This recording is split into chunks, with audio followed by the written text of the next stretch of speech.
संपूर्ण पेशवाईमध्ये हे एकमेव प्रेम प्रकरण असावं ज्याच्याविषयी भीत भीत लिहिलं गेलं आणि तसंच भरभरूनही लिहिलं गेलं। निजामाची कन्या होती तर काही जण म्हणतात निजामाच्या दरबारातील नृत्यांगना होती, तर बरेच जण म्हणतात की ती बुंदेलखंडचे राजे छत्रसाल यांची मुलगी होती। पेशवाईमधून वाढता विरोध लक्षात घेऊन बाजीरावांनी मस्तानी बाईसाहेबांसाठी कोथरूडमध्ये नंतर एक राजवाडा बांधला। बाजीरावांच्या आई राधाबाई आणि भाऊ चिमाजी अप्पा यांचा विरोध त्यांना होता, पण तो वैयक्तिक नव्हता, तर बाजीरावांचे राज्यकारभारावर दुर्लक्ष होऊ नये म्हणून त्यांचा बऱ्यापैकी विरोध होता। उत्तरेच्या मोहिमेवर असताना 1740 मध्ये रावेरखेड या ठिकाणी त्यांचा विषमज्वराने मृत्यू झाला।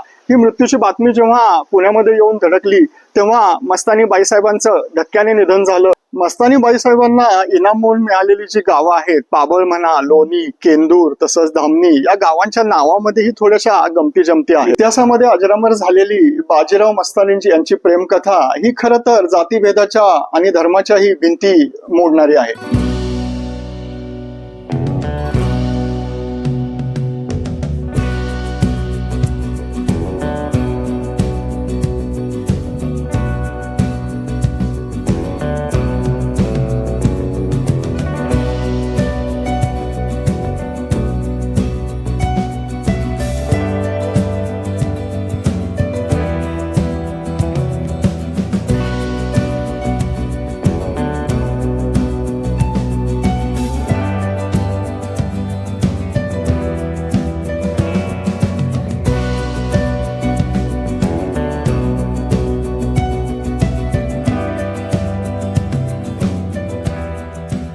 जय शिवराय मंडळी, डॉक्टर प्रसाद ट्रॅव्हलिंग या युट्यूब चॅनलमध्ये तुम्हा सर्वांचं पुन्हा एकदा स्वागत।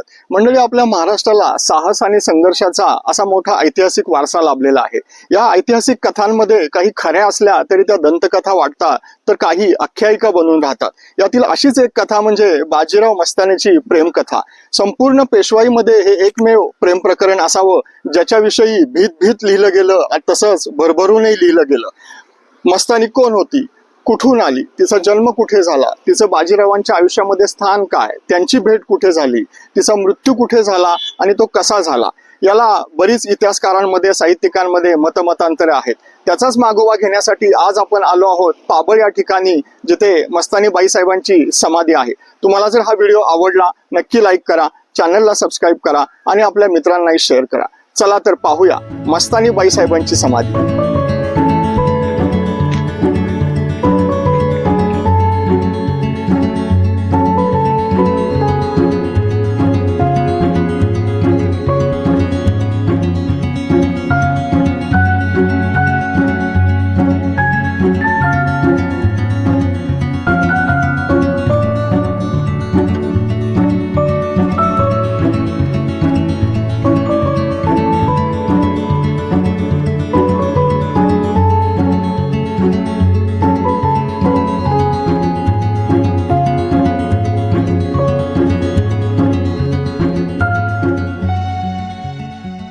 मस्तानी बाईसाहेब कोण होत्या याच्यावर इतिहासकारांची बरीच मतमतांतर आहेत। काही जण म्हणतात त्या निजामाची कन्या होती, तर काही जण म्हणतात निजामाच्या दरबारातील नृत्यांगना होती, तर बरेच जण म्हणतात की ती बुंदेलखंडचे राजे छत्रसाल यांची मुलगी होती। तर बऱ्याच इतिहासकारांचं एकमत या गोष्टीवर होतं की ते बुंदेलखंडचे राजे छत्रसाल होते, त्यांची मुलगी होती। तर त्या बुंदेलखंडावरती जेव्हा औरंगजेबाच्या मुशीत तयार झालेला मोहम्मद खान बंगेश हा वजीर जेव्हा हल्ला करतो तेव्हा बाजीराव पेशव्यांकडे छत्रसाल हे मदतीची याचना करतात। तेव्हा त्यांना मदत म्हणून बाजीराव पेशवे हे बंगेश खानावरती आक्रमण करतात आणि त्याचा पराभव करतात। यामुळे खुश होऊन छत्रसाल हे आपली मुलगी बाजीरावांना त्यांचं लग्न लावून देतात आणि त्यांना आपल्या राज्याचा बराचसा प्रदेशाचा भाग पण त्यांना हा देऊ करतात। आणि त्याच्यानंतर मग मस्तानी बाईसाहेब या बाजीरावांसोबत पुण्यामध्ये येतात।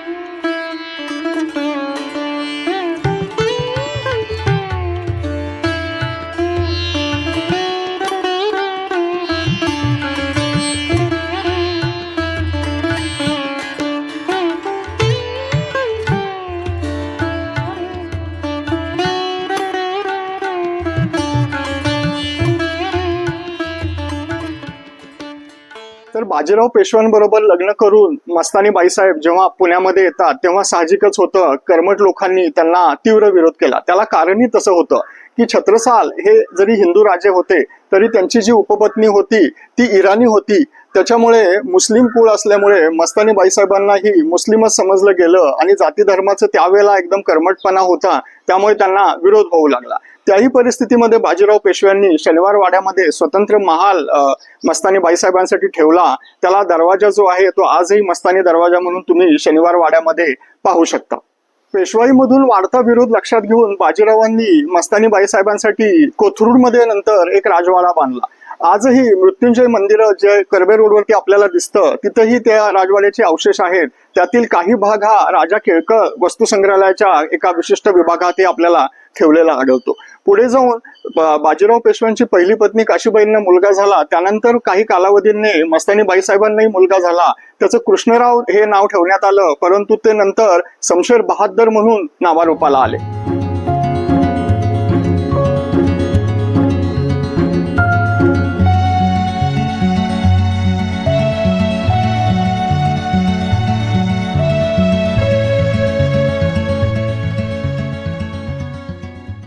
बाजीराव आणि मस्तानी बाईसाहेब यांचं धार्मिक रूढींमुळे हिंदू पद्धतीने जरी विवाह झाला नसला तरी बाजीरावांनी त्यांना कायम हा पत्नीचाच दर्जा दिला होता. त्यांना राहण्यासाठी शनिवार वाड्यात म्हणा, कर्वे रोडला कोथरूडमध्ये म्हणा, तसंच त्यांना पाबळ, केंदूर आणि लोणी ही गावं सुद्धा त्यांना इनाम म्हणून देण्यात आली होती त्या काळी आणि त्यांचं इथे सुद्धा वास्तव्य होतं. परंतु घरामधून बाजीरावांच्या आई राधाबाई आणि भाऊ चिमाजी अप्पा यांचा विरोध त्यांना होता, पण तो वैयक्तिक नव्हता, तर बाजीरावांचं राज्यकारभारावर दुर्लक्ष होऊ नये म्हणून त्यांचा बऱ्यापैकी विरोध होता. पुढे जाऊन शमशेर बहादर जो बाजीरावांचा मुलगा आहे ते आणि मस्तानी बाईसाहेब यांचं महत्व वाढत होतं हे त्यांच्या लक्षात आलं, म्हणून त्यांना भीती वाटू लागली की आता संपत्तीमध्ये पण वाटा मागितला जाईल. तेव्हा मात्र तीव्र विरोध झाला आणि पहिल्यांदा 1739 मध्ये मस्तानी बाईसाहेबांना राहत्या घरामध्ये नजरकैदेत ठेवण्यात आलं, त्यांना अटक झाली. पुढे त्यातून त्यांनी सुटका करून घेतली आणि त्या बाजीरावांकडे निघून गेल्या. परंतु 1740 मध्ये जेव्हा उत्तरेच्या मोहिमेवर बाजीराव होते रावेरखेडच्या बाजूला, त्यावेळी मात्र पुन्हा एकदा मस्तानी बाईसाहेबांना कैद करण्यात आलं आणि पर्वतीवर ठेवण्यात आलं. तेव्हा मात्र तिथे त्यांची तब्येत खूप खालावली.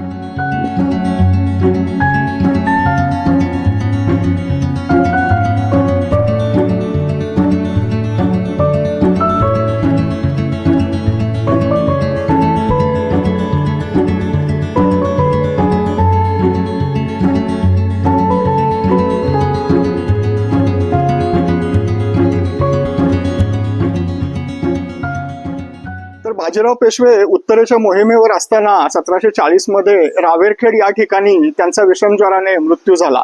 ही मृत्यूची बातमी जेव्हा पुण्यामध्ये येऊन धडकली तेव्हा मस्तानी बाईसाहेबांचं धक्क्याने निधन झालं असं बरेच जण म्हणतात. तर काही जणांचं मत असं आहे की त्या बातमी ऐकल्यानंतर त्यांनी आपल्या अंगठीमध्ये असलेला हिरा गिळला आणि त्यांचा त्याच्यामध्येच मृत्यू झाला. तर जे हिरा गिळल्याची जी घटना आहे ही घटना नंतर सगळीकडे पसरल्यानंतर त्यांची पाबळमध्ये इथे जी समाधी दिसतीये या ठिकाणी काही चोरट्यांनी 2 वेळा खोदकाम केलं त्या हिरा आणि काही धन दौलत इथे मिळेल म्हणून, आणि या समाधी स्थळाची म्हणा, मजारची म्हणा दुरावस्था करून ठेवली होती.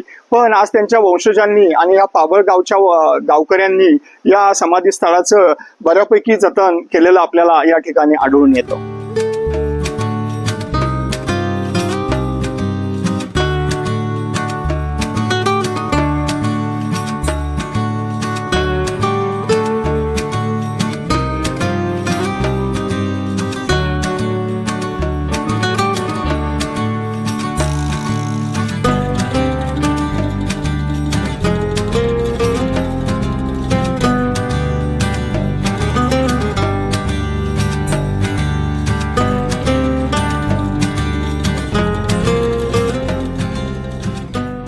मस्तानी बाईसाहेबांना इनाम म्हणून मिळालेली जी गावं आहेत, पाबळ म्हणा, लोणी, केंदूर तसंच धामणी, या गावांच्या नावामध्येही थोड्याशा गमती जमती आहेत.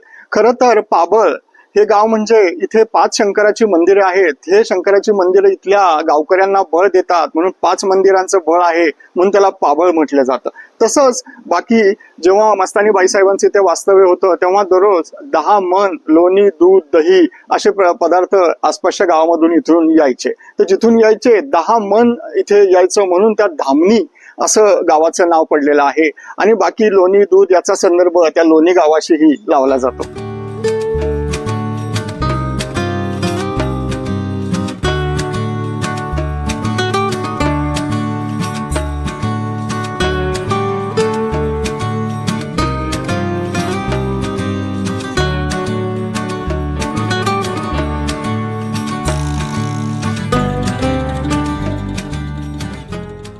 इतिहासामध्ये अजरामर झालेली बाजीराव मस्तानींची यांची प्रेमकथा ही खरं तर जातीभेदाच्या आणि धर्माच्याही भिंती मोडणारी आहे।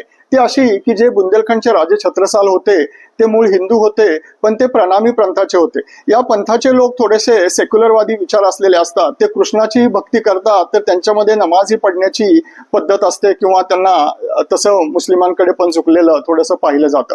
त्याच्यामुळे मस्तानी बाईसाहेबांवर ते सगळे संस्कार झाले होते। त्यांना कृष्णगीतांवरती पण त्या नृत्य करायच्या, त्या नमाजही पडत होत्या। त्याच्यामुळे त्यांच्यावर नृत्यांगनेचाही कदाचित शिक्का बसलेला असावा। परंतु उत्तरेमध्ये नृत्य करणं हे अगदी एक रुटीन गोष्ट तशी समजली जाते।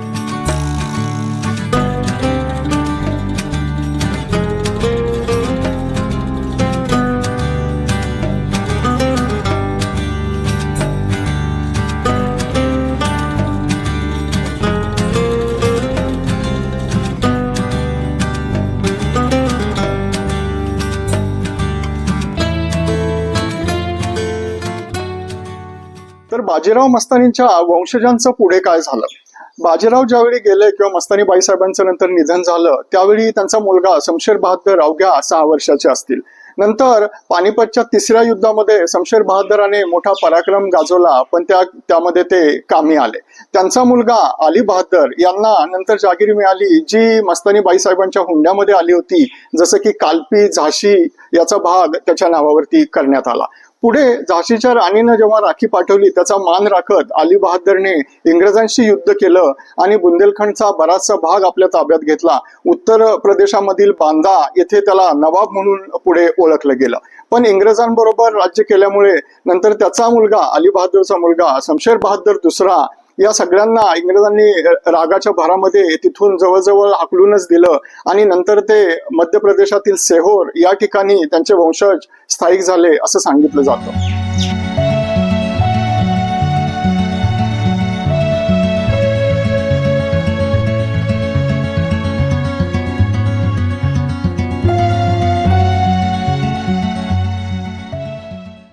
मस्तानी खूप सुंदर होती। तिची त्वचा तर इतकी नितळ होती की पानाचा विडा जरी तिने खाल्ला तरी त्याचा रस गळ्यातून खाली जाताना हा दिसत असे।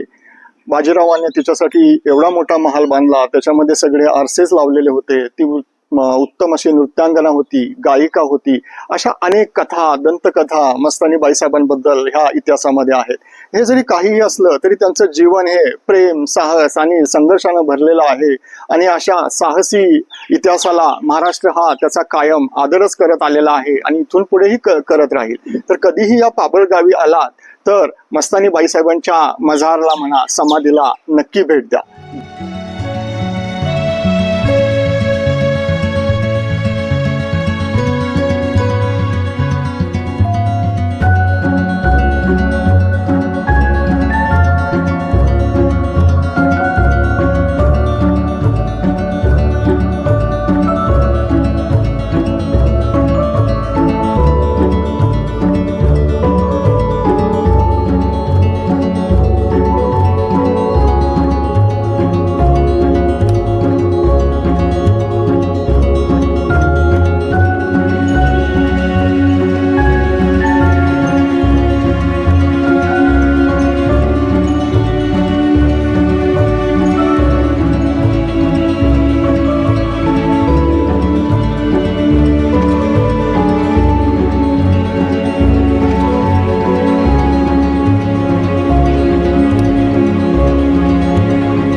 हा व्हिडिओ कसा वाटला ते कमेंट सेक्शनमध्ये नक्की सांगा।